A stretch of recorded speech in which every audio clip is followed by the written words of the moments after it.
recording on my computer. So, and from this point on, we are officially in the America Recycles webinar, and it's hosted by, of course, your lovely Chamber of Commerce in Belleville, Michigan, Belleville Area Chamber of Commerce, and Kathleen Klein from Waste Management, who's going to be was our guest host. And I'm just going to turn it over to her. And Kathleen, why don't you tell everybody, tell the crowd who you are, what you are, and then we can go into this. I'll move on to the next slide. So this is me. I've been in the waste industry for over 30 years. It's been an interesting education, to say the least. I did not plan to be in this industry, but around the late 80s, I wound up working primarily in the landfill side of the waste disposal industry, which I know people have often thought landfill negatively about landfills, but I always felt like kind of like a garbage cop. Like I was making sure that only the things that were allowed to go into our landfill got in there, and educating the generators of waste about the new design and construction of landfills, the protocols, the regulations, all of that. And it's been really fascinating to be in the industry that long, because I've had the benefit of the historical perspective that provides. Had I just jumped into this industry 5 years ago, maybe even 10 years ago, I wouldn't have nearly the historical context of what I have available to me because of the knowledge that I've acquired over time and the changes that I've seen. So this is my contact information. I now have worked for Waste Management since 2003, over 18 years now with this organization. And it's been just a fascinating evolution. So we're going to talk about America Recycles today. I did a little research online. Yep. I'm gonna interrupt for 2 seconds. Hey, sure. I just realized this is something new for me. I learned how to share this on Facebook. You want me to go Facebook Live as well? And you never know who people can get pulled in. It's up to you. I really don't have a preference. I might as well do it. Let's just doesn't challenge me technologically. You don't have to do anything. As soon as I get on, I will share to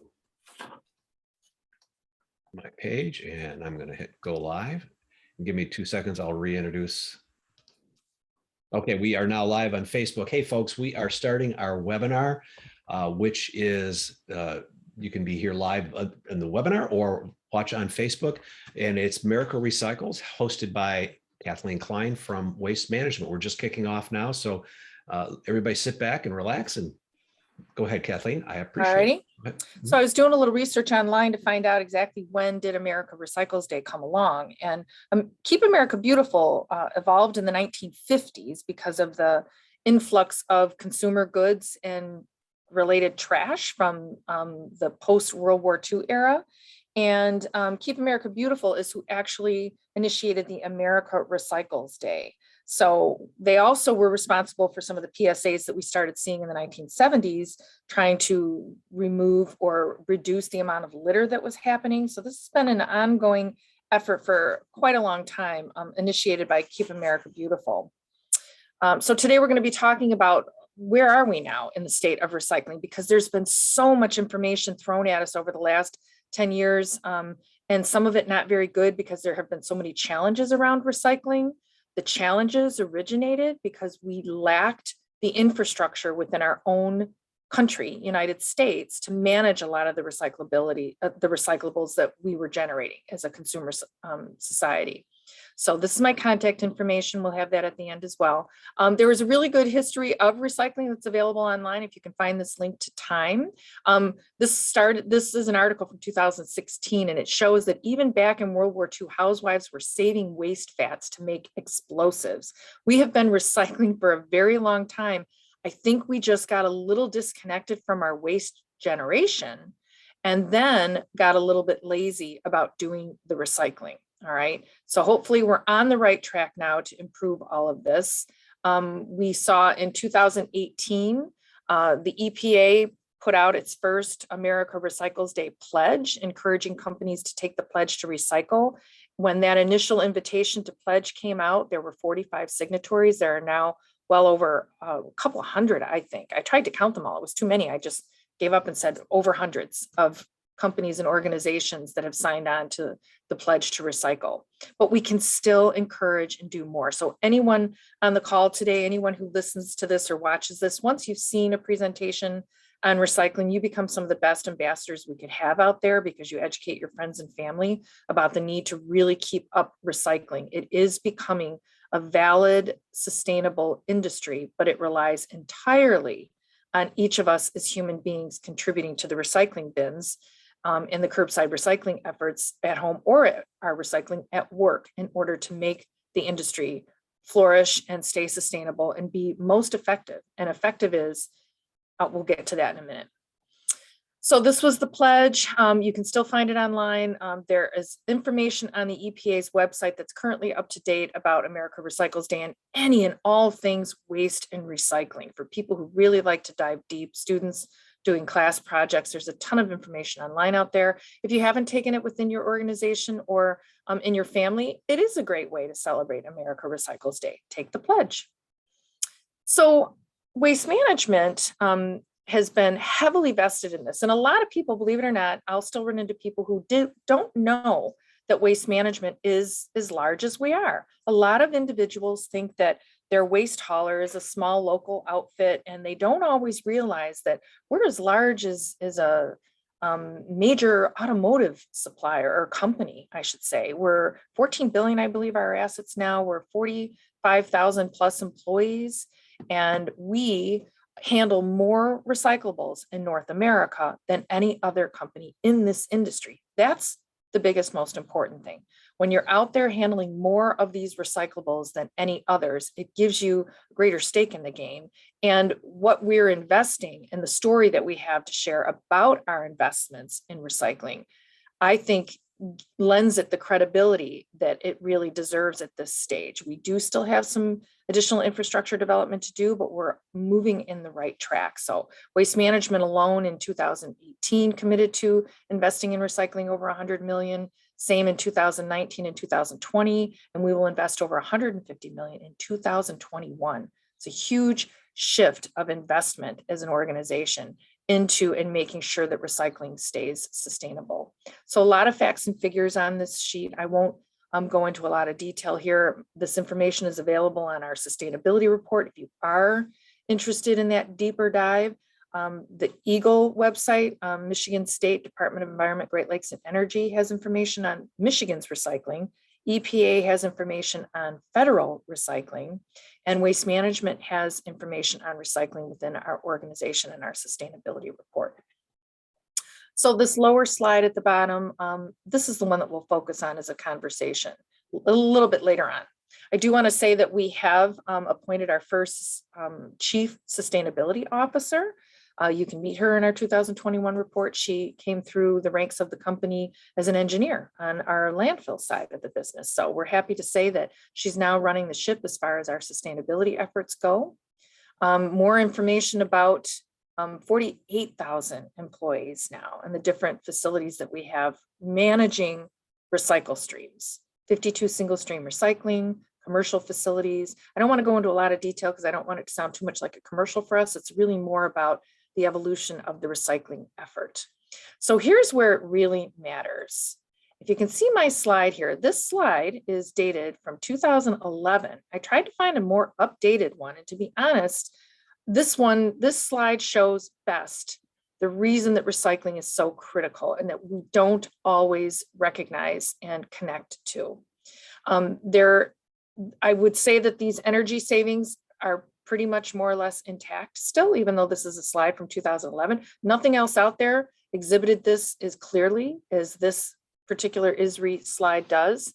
So especially if I'm talking to students, it's so important to understand that when we recycle an aluminum can to make a new aluminum can, we save 92% of the energy it took to make that aluminum can from scratch. And for these first three items, you can see that energy savings is tremendous. Whether if you're recycling it versus mining it out of the earth, taking it to a factory, creating it. For plastics, it's important for everybody to know and understand plastic in its first iteration comes from oil. So when we can recycle these materials and save this amount of energy by recycling what's already been made into a new product, it just makes sense, because when we save that energy, we're saving the resources that it takes to make that energy, like oil, coal, natural gas. These are the connectivities that we haven't always thought about as a society. I also want to add, you can see where 34% glass, it's the lowest energy savings of these recycled items that are listed, which is why glass can sometimes be a problem in community collection programs. But nonetheless, there is still an energy savings there. So when we talk about energy savings and we talk about saving resources, it really gets down to also having positive impacts on reducing greenhouse gases. And people don't always make all these connections to these things. Recycling saves energy, saves resources, reduces greenhouse gases. That is truly what this recycling effort is becoming all about, the ability to impact and reduce climate change. And I will honestly say, people might not realize it, but we feel this so strongly in our industry. Whenever we have these huge weather events, we have a lot of employees that live in areas that are deeply impacted by these weather events. So we feel it from a family perspective, that our employees are challenged trying to come to work and do their jobs while they're also dealing with what impacts they might have on the home front. Not only that, in areas where these climate impacts happen, we see a tremendous influx in work and effort and volume of materials that we also have to handle. So we feel it and take this very seriously. And recycling is a huge, huge part of our ability to meet our goals for sustainability as a company. So again, understanding recycling saves energy, and saving energy saves resources. Saving resources in the burning or making of that energy has a huge impact on reducing our impact on global climate change. So addressing climate change through our services, I'm not going to go into a lot of detail on this, but again, there are a variety of services that we do offer that people don't always know and understand, not always in the immediate market area that we operate in, but yet across the country, there are things happening with regard to managing organics and compost and fly ash. We're so vested in the opportunities that these waste streams present to use them to a higher best purpose. Our sustainability services group is deeply focused on that, working with customers. When we can change our mindset as a society to thinking about the end waste product before we even produce the product, that's what we're ultimately working to get to. So as we're producing, designing, innovating, we're creating an item, a good, or a service that at the end of its life can be recycled and put right back into the circle of things, what we call the circular economy. And I'm happy to say that I do see that shift happening. It's going to take a little more time, obviously, but I'm happy to say that I do see that shift occurring. Waste management has taken a big effort in investing too in buying those products that create that circular economy for years. And some of you probably still have our carts out there. The waste management carts were made in the traditional green and gold. And when this company, Michigan-based company Cascade, would approach us to get carts from them made out of recycled content, the answer was no, because they couldn't be made in green or gold. They could only be made in black, or I think they might be made in gray. And so it wasn't happening. But finally, in 2019, I think it was 2019, Waste Management was like, you know what, we're picking up your recyclables from the curb. We have got to be a part of the circular economy. We have to be investing in purchasing these carts that go right back on your curb to pick up more recyclables and create that circularity that we're all working towards in this economy. So we are now using eco carts, and municipalities can require that in their bid specs. When they go out for a single hauler or for a contract, they can require that whatever waste provider that they contract with utilize a cart made out of recycled content. That's how all of us have an opportunity to play a role in this effort. The other thing that we did is we are buying uniforms made out of recycled plastic bottles. So know that that's an opportunity for some businesses out there.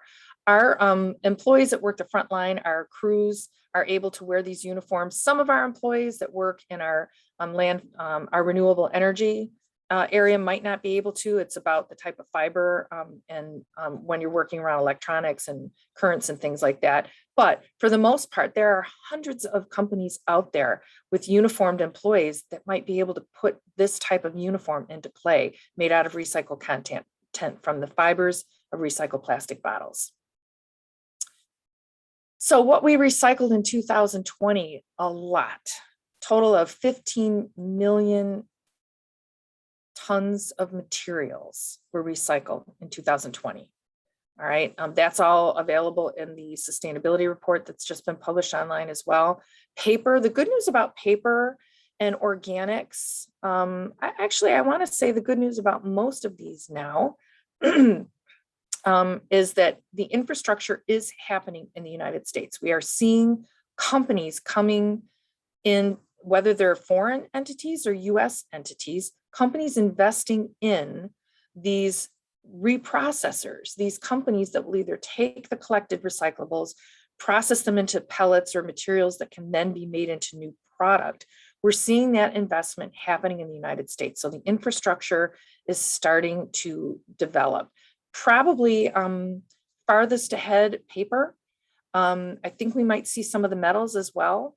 The plastic was probably one that was lagging a little bit behind, which is why so much of our plastic was going overseas in previous years. But it's all important to know that the connectivity of getting the material from the curb, getting it to a facility that can bale it, and from that facility, get it to a processor, that connectivity is starting to happen. And that has been the biggest challenge. There's a bunch of companies out there that would love to get their hands on more plastic bottles, but when you're only recycling, I think the statistics were 29% of plastic bottles getting recycled, then there's a lot still out there that aren't making it to the reprocessors. And that's where we can all pitch in and do our part.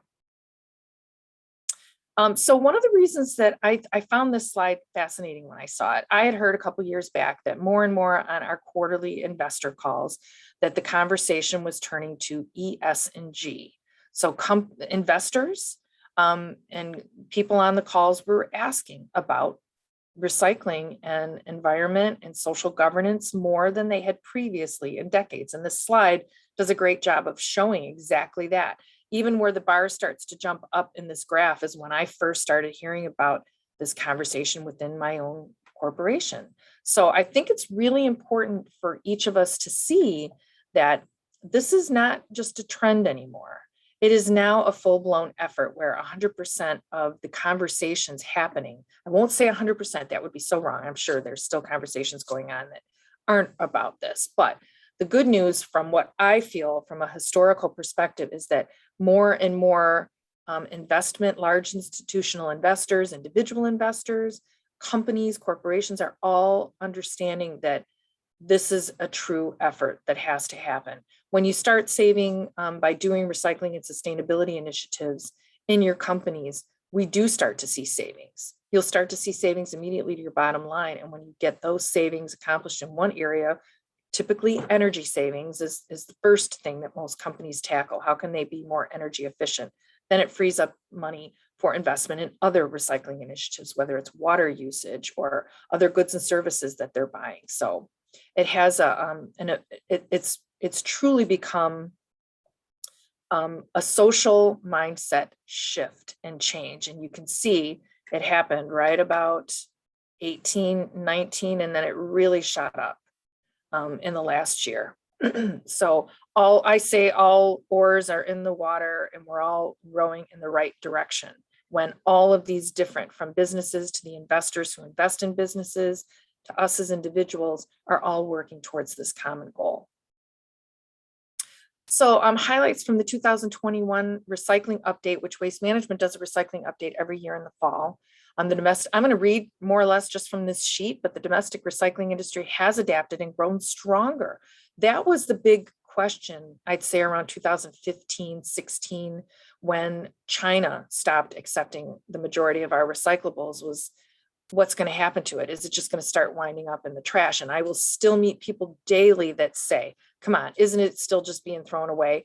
And I'm here to say none of the recyclables that Waste Management are any of the recyclables that Waste Management is managing. We are doing our utmost to make sure we don't want to just pick it up and say that that's recycling. Recycling isn't recycling until what we pick up at your curb is actually being made into a new good or providing a new service. So that's our commitment as a company. So when we're picking it up, it's our primary focus to make sure that it's getting made into new goods and services. National and state climate goals are increasing the pressure to reduce greenhouse gases. And as I already said, recycling is a huge role, plays an incredibly important role in reducing that energy consumption, the energy generation, waste, the waste byproducts created by creating energy, which then have an impact on global climate change. So the environmental impacts are increasingly being considered as well, that whole ESG conversation. If you're not familiar with what that means, you can Google ESG and you'll get a quick education about how companies are now being asked to be more transparent and what they're doing for the environment, their social commitments, and their internal governance, which often is inclusion and diversity. So all these things are happening at this point in time. And to me, it's just incredibly fascinating. And I feel very optimistic about it. The domestic markets are adapting. MRFs are investing more and more in technology, as I spoke earlier about the investments that Waste Management is making in this, over $100 million each year for the last several years. Robotics are coming into play. That's one of the reasons, Mike, why I asked about the robotics program in the Belleville schools, because robotics are going to be key to efficient recycling. With the labor shortages being what they are, having physical employees at a material recovery facility isn't always easy to get, but the robotics can come into play and they can do an amazing job of sorting and separating, which can sometimes be difficult for the human component.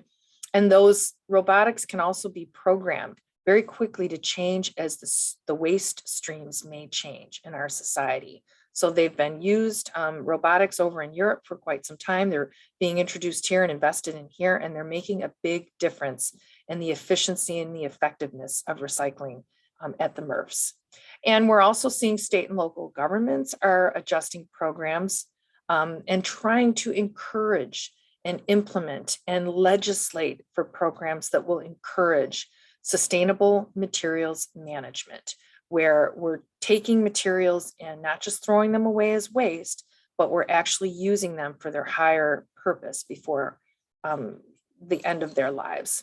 In Michigan, we talked on Earth Day, we did a presentation through the Belleville Area Chamber of Commerce on the Part 115 legislative rewrite, where the state of Michigan has been working to move us from a program that strictly manages solid waste to a program that will manage recycling and composting with the same level of focus that the state has had on solid waste. And that will be a good thing because that will help to start create a regional flow and access of other materials besides just waste having an assured disposal place in a landfill.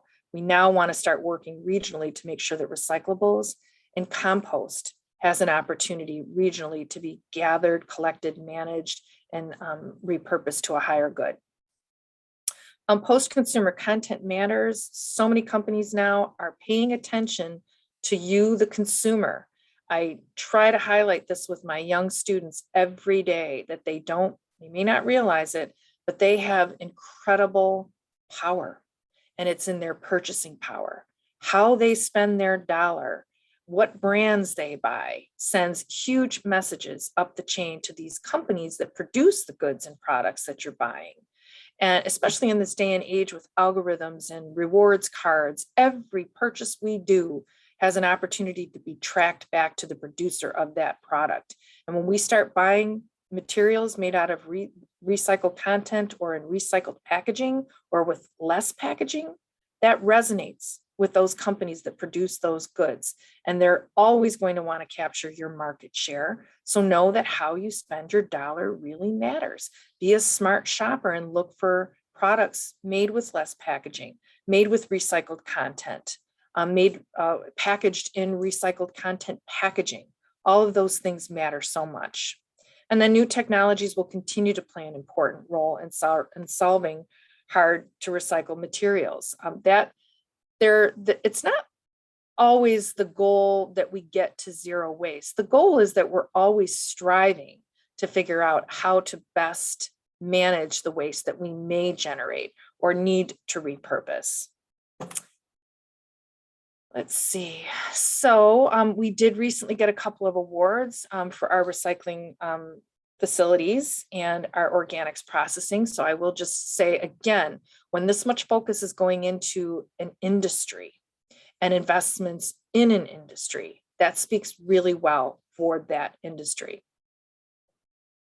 So I'm down to a discussion about what you each as individuals can do to further the sustainability of recycling and to educate, to become a recycling ambassador for others, because we all have members in our family that may not be as educated or as passionate about recycling as we are.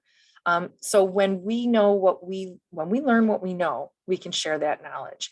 And as I've already said, shopping for products made out of recycled content, support when we can, that remanufacturing process. That just, again, starts to really encourage there's a cottage industry coming out around selling materials in bulk so that we're not always having to create the packaging for the product for you to purchase and buy.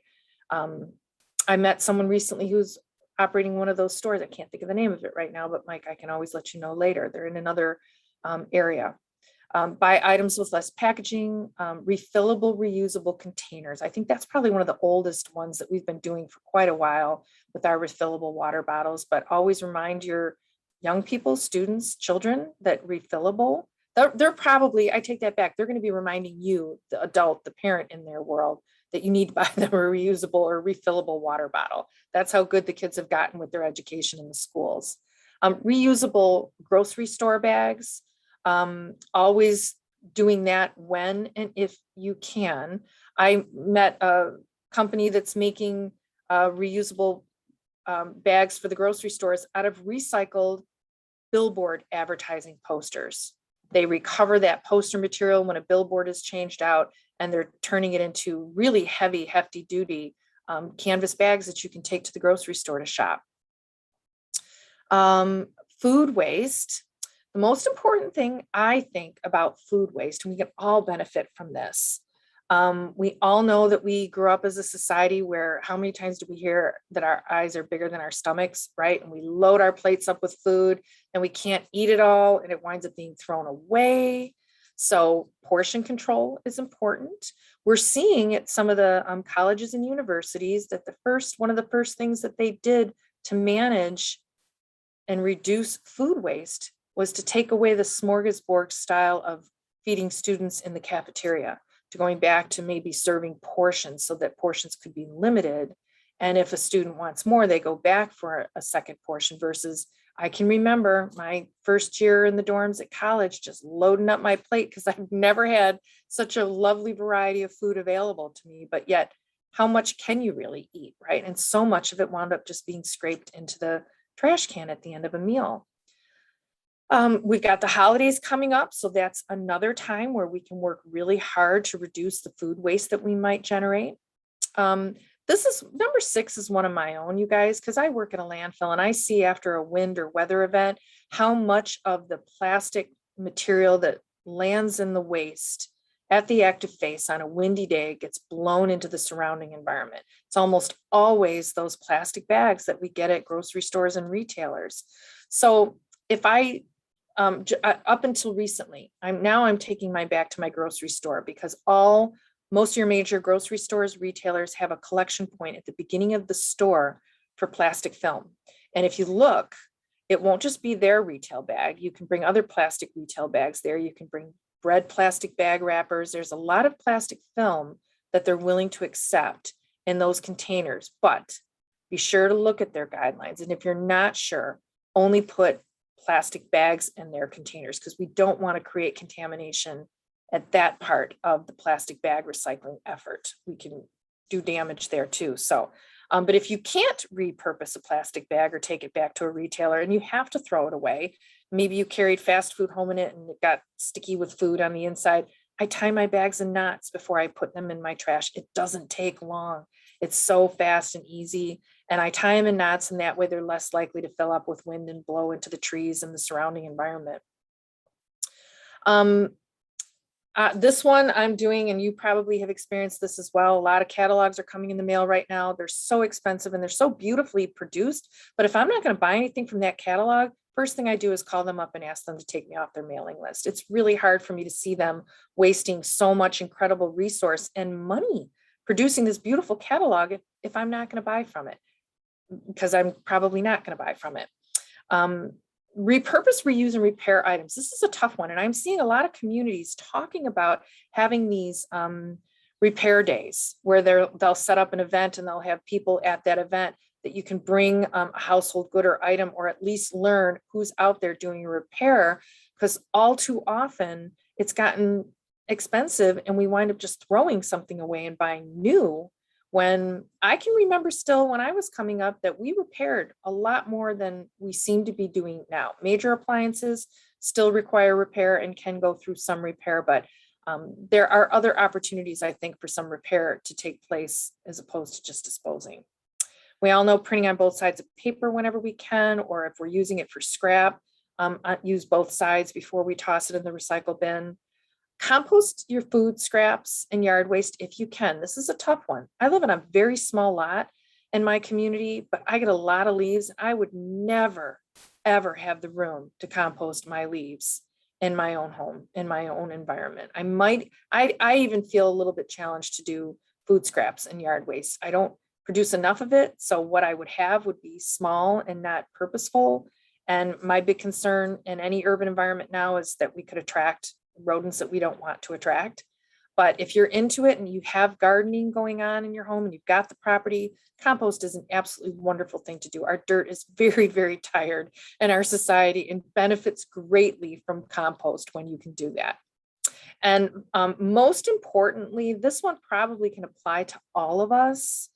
Please don't be a wish cycler. A wish cycler is that person who either feels guilty throwing anything away, and they see an item and they feel like, oh, this pen, if I put that in my recycle bin, someone will recycle that down the road, or something else like that.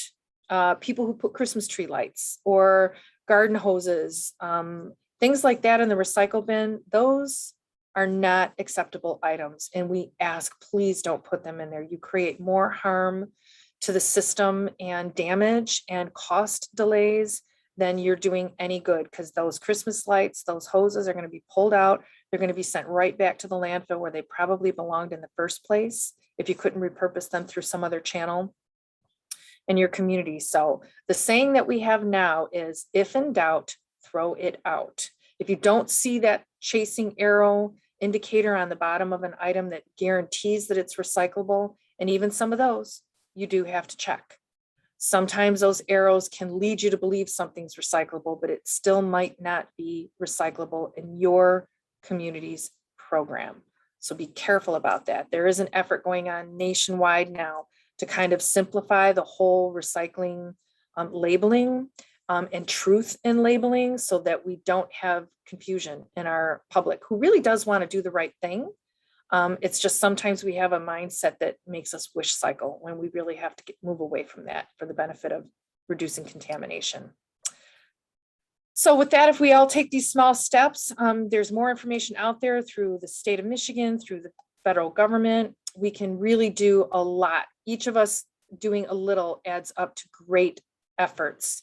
You can go to our website if you want more information about recycling right. And here is my contact information. And at that, if there are any questions that you do want to check the chat for, we might be able to have some conversation. Well, I have one myself, two slides ago on the list of things that I'm supposed to be doing or not doing. Yep. Number 6, do not put them in your recycle bin. Are you telling me the plastic bags that we get from Meijer and Walmart and everything, you don't want them in the recycle bin? And we've been promoting and educating against plastic bags in the recycle bin, I want to say for maybe 4 or 5 years now, maybe 6. What happened, Mike, was that when single stream recycling kicked in, it made it simpler. So more people got on board. And initially those plastic bags were considered okay until we got such an influx of them that you couldn't get them out of off the conveyor belts fast enough.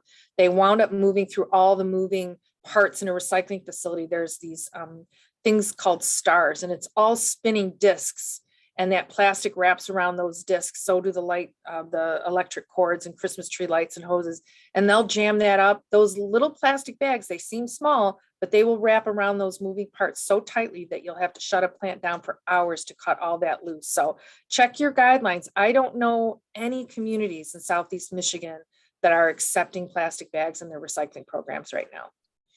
Okay, so I guess that's the whole thing about education. And there is a question on the chat that says how to educate against wish cycling. What do you recommend? How do we educate people? So the thing that I talk the most about, and I've been involved in multiple communities throughout the state of Michigan. I belong to the Michigan Recycling Coalition as a member. Waste Management does, and as an individual, and they host different educational events throughout the state regionally. But one of the things that I say is most important, we as individuals, it really does become inherent on us to check with our local community guidelines. Your municipality may publish a guideline, or your service provider. Maybe it's your service provider that you need to get in touch with to get their latest recycling guidelines. Municipalities might change theirs. I have found some municipal websites are a challenge to find that information. The best municipalities that I am familiar with have made recycling and the guidelines for their community members easy to find. So when a citizen goes to their website, they can find that guideline and print it off, put it on their refrigerator near their waste area, in the garage, somewhere where they're constantly seeing what's allowed and what's not. And then know those guidelines can get updated from time to time. So keep refreshing. And then just share your knowledge with your friends and family to make sure that they're not wish cycling as well. Yeah, and I guess that's the challenge in the industry, right? How do you want people to comply, but you don't want to have give them too many hurdles. So where is this information? How easy is it for us to all get it? I guess is a big question. So how much work do you expect a consumer to go out and to do to find out what that latest guidelines is? So that's a fine balance of there. So it can be, I know in this day and age of technology and trying to call into a service provider, that can be a bit challenging. If you live in Belleville, you have a different service provider than Van Buren Township, right? So, or some of you who belong to the Belleville Area Chamber of Commerce may live in Sumter, may live in Ypsilanti. So wherever you live, your first place is to Google your municipality's website and see if you can find it there, what their guidelines are. If you don't find that, try to get a hold of your service provider, whichever company services your business, your residents, and see if on their website they have a guideline. Okay. For us, Waste Management's Recycle Right, there's a poster there that will show you what we encourage be recycled as a standard, but yet again, it could be different from what your community guideline is. And the reason that is that it's all a contracted service. Some municipalities, maybe they wanted to save a little money on recycling and they couldn't afford to include glass. Maybe they couldn't afford to include colored glass. Maybe they only accept clear glass. So it is a challenge. I'm not here to say that it's easy.